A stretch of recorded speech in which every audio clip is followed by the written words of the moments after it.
ఆంధ్రప్రదేశ్ మాజీ ముఖ్యమంత్రి వైఎస్ఆర్సీపీ పార్టీ అధినేత మాజీ ముఖ్యమంత్రి జగన్మోహన్ రెడ్డి గారు ఆంధ్రప్రదేశ్ అసెంబ్లీలోకి ఎందుకు పోవడం లేదు?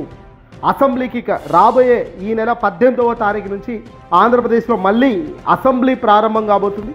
అసెంబ్లీ సమావేశాలకు ఈసారైనా జగన్ పోతారా, లేదంటే ఈసారి కూడా జగన్మోహన్ రెడ్డి గారు వెళ్ళే అవకాశమే లేదా? జగన్మోహన్ రెడ్డి గారు అసెంబ్లీ పోకుండా ఉండేదానికి చేస్తున్న వ్యూహం కరెక్టేనా అనే దానిపై ఒక విశ్లేషణ మీ ముందుకు తీసుకొచ్చే ప్రయత్నం చేస్తున్నాం. మాజీ ముఖ్యమంత్రి వైఎస్ జగన్మోహన్ రెడ్డి గారి వ్యవహార శైలి ఇప్పుడు కొందరికి శబాష్ అనిపిస్తూ ఉంది, మరికొందరికి కొన్ని తాను తీసుకుంటున్న నిర్ణయాల పట్ల కూడా కరెక్ట్ కాదు అనే భావన కూడా ఏర్పడుతుంది. ముఖ్యంగా ఆంధ్రప్రదేశ్ అసెంబ్లీ అన్నది చాలా పవిత్రమైన ప్రదేశం. అసెంబ్లీ వేదికగా నిలబడి మాట్లాడగలిగితే, అసెంబ్లీ వేదికగా ప్రశ్నించగలిగితే, అసెంబ్లీ వేదికగా ఆరోపణలకు కౌంటర్ అటాక్ చేయడం మొదలు పెడితే ప్రభుత్వం డిఫెన్స్ చేసుకోవడంలో ఎలాంటి పాత్ర పోషిస్తుందో చూడాల్సిన అవసరం కూడా ఉంది అనేది ప్రజల నుంచి వస్తున్న వాదన. అయితే అసలు ప్రతిపక్ష హోదా లేదు కనుక మనకు అసలు మైక్ ఇచ్చే పరిస్థితి ఉండదయ్యా. అసెంబ్లీలో అడుగు పెడితే మైక్ కూడా ఇవ్వని పరిస్థితిలో మనం పోయి వాళ్ళు చెప్పే అబద్ధాలు వినడం కన్నా పోకుండా ప్రెస్ మీట్ పెట్టి మనం వాస్తవాలు నిజాలు ప్రజల వద్దకు తీసుకొస్తే బాగుంటుంది కదా అన్నది జగన్మోహన్ రెడ్డి గారి ఆలోచన. అయితే ఇక్కడ జగన్ ఆలోచన 100% కరెక్ట్ అయినప్పటికీ జగన్మోహన్ రెడ్డి గారు ఒక్కసారైనా అసెంబ్లీకి పోవాలి, తన గొంతును అసెంబ్లీలో మేము వినాలి అనేటట్టుగా ఆడియన్స్ చాలామంది కూడా వెయిట్ చేస్తుండడం సహజంగా సామాన్య జనాల నుంచి వస్తున్న భిన్న అభిప్రాయం. అయితే ఈ నెల 18వ తారీఖు నుంచి ఏపీ అసెంబ్లీ సమావేశాలు ప్రారంభం కాబోతున్నాయి. కీలక అంశాలపైన ఇక్కడ చర్చ జరగబోతుంది. అయితే ప్రతిపక్ష హోదా ఇస్తే ఖచ్చితంగా వస్తామని అయితే వైసీపీ కోరుతుంది. దీంతో జగన్మోహన్ రెడ్డి గారికి ప్రతిపక్ష హోదా ఇవ్వాల్సింది మేము కాదు, ప్రజలు ఇవ్వాలి అని చంద్రబాబు అంటున్నారు. వాస్తవానికి చంద్రబాబు నాయుడు గారు తెలుగుదేశం పార్టీ సొంతంగా ఈరోజు అధికారంలో లేదు. వాళ్ళ అధికారంలో ఉన్నది బీజేపీ, జనసేన, అలాగే టీడీపీ.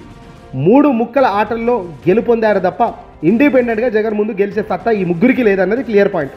అయితే ఈరోజు చంద్రబాబు నాయుడు గానే అసలు ప్రతిపక్ష హోదా ఎవరికి ఇవ్వాలి? వాస్తవంగా చూస్తే తెలుగుదేశం పార్టీ వాళ్ళ పార్టీ, జనసేన పార్టీ వాళ్ళలో అధికారంలో ఉన్న కూటమిలో భాగమే, బీజేపీ కూడా వాళ్ళలో కూటమిలో ఉన్న భాగమే.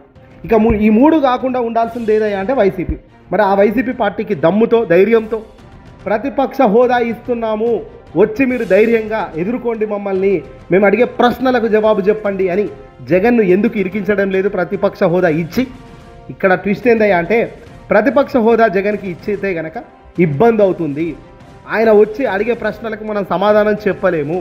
సమాధానం చెప్పలేనప్పుడు వాళ్ళ సోషల్ మీడియా కానీ వాళ్ళ ఇతర మీడియా కానీ పూర్తిగా మనం ఫెయిల్ అవుతున్నది ప్రజలకు కళ్ళకు కట్టినట్లు కనిపించే ప్రయత్నం అవుతుంది. తద్వారా వెరసి రాజకీయాల్లో ఇబ్బంది అవుతుంది కనుక ఖచ్చితంగా జగన్ అసెంబ్లీకి రాకూడదు అన్నదే కూటమి ఆలోచన.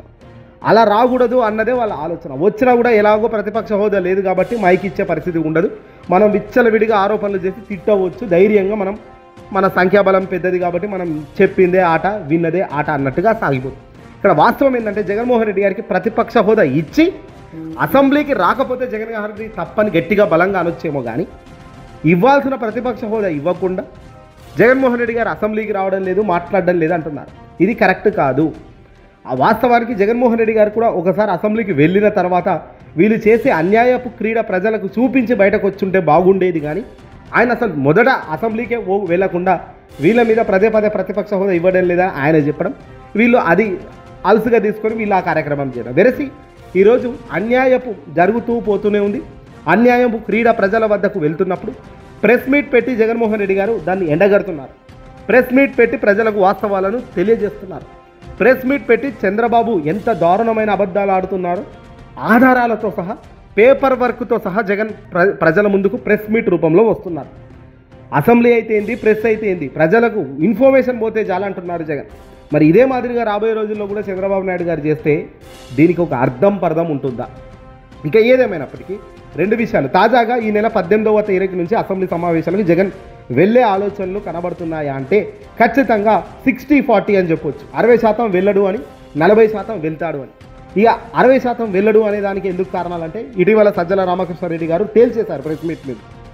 అసలు ప్రతిపక్ష హోదా ఇచ్చే దమ్ము వాళ్ళకి లేనప్పుడు వెళ్ళినా యూటిలైజ్ లేదు, అక్కడ మైక్ ఇయ్యరు, పైగా వాళ్ళు చెప్పే అబద్ధాలే వినే పరిస్థితి వస్తుంది. ఈ ఒక్క క్షణం కూడా మైక్ ఇచ్చే పరిస్థితి వాళ్ళు చేయకపోగా మనం అక్కడికి పోయి ఆసక్తికర సమావేశాల్లో పాల్గొని అనవసరంగా ఆగ్రహం చెంది మనం బ్యాడ్ కావడం కన్నా పోకుండా ఉండడమే మేలు అన్నట్టుగా తాను మాట్లాడుకొచ్చారు.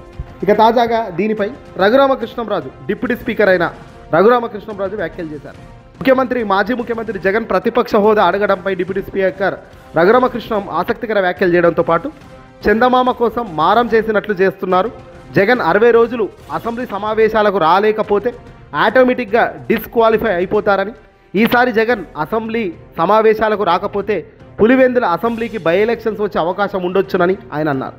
ఎమ్మెల్యే శాసనసభ సమావేశాన్ని బహిష్కరిస్తే ఆ పదవి అర్హత లేనట్లుగానే భావించాలని, వయసులో పెద్దవాడిగా శాసనసభ సభాపతిగా సమావేశాలకు జగన్ రావాలని కోరుతున్నానంటూ రఘురామకృష్ణంరాజు చెప్పారు. కానీ రఘురామకృష్ణంరాజు మనసులోని మాట కాదు.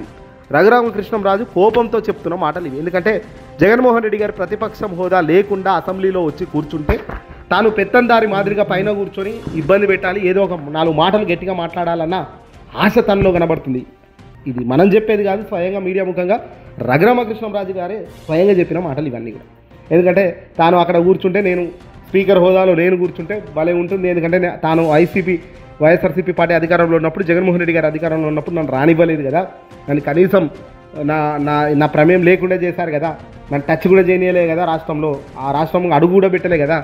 సో ఇప్పుడు ఈ రకంగా నేను పైశాచిక ఆనందాన్ని పొందామని అనుకుంటున్నారు. కానీ ప్రజలకు అల్టిమేట్గా మీరు మంచి చేస్తే మేలు, కానీ మంచి చేయని ప్రజలకు మంచి చేయని ఏ ప్రభుత్వం కూడా నిలబడదు.